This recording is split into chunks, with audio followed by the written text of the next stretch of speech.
What is the longevity diet? It's pretty much based on a traditional viewpoint of food and the environment.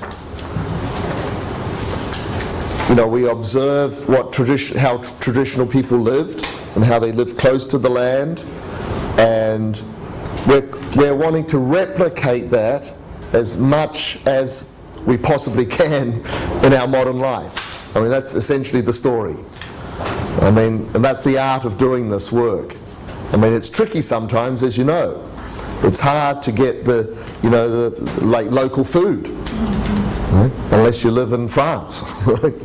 But it's actually, have you noticed, it's becoming more and more, mainstream now. People are aware of this, and because of community farms and co-ops, and people becoming aware of the ecology around this, that getting local food is a lot more easier now, and it makes a lot of sense.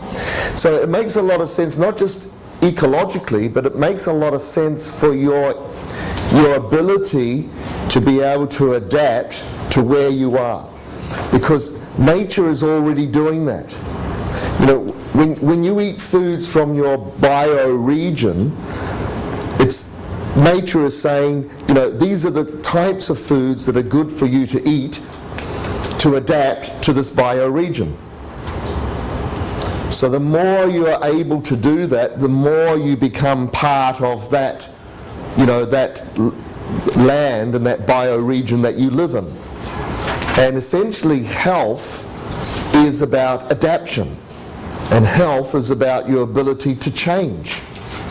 That's what it's all about, and that's what the Tao is about. The Tao is about, your ability to adapt to everlasting change.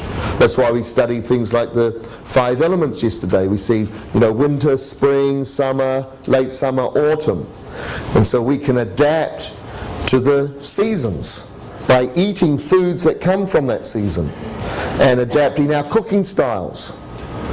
So native people did this all the time, right? And as we discussed yesterday, they had no choice.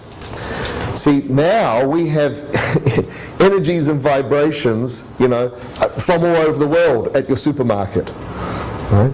And kind of, foods that are grown out of season now because, of consumer demand. They want strawberries all year round. Right? They want, so you don't have to be narrow-minded about this, right?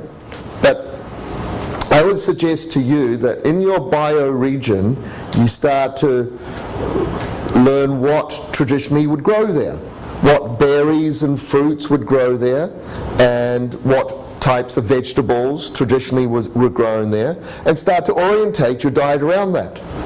And there's going to be a lot of variation between the northern part of America, the southern part of America, and so forth. Right?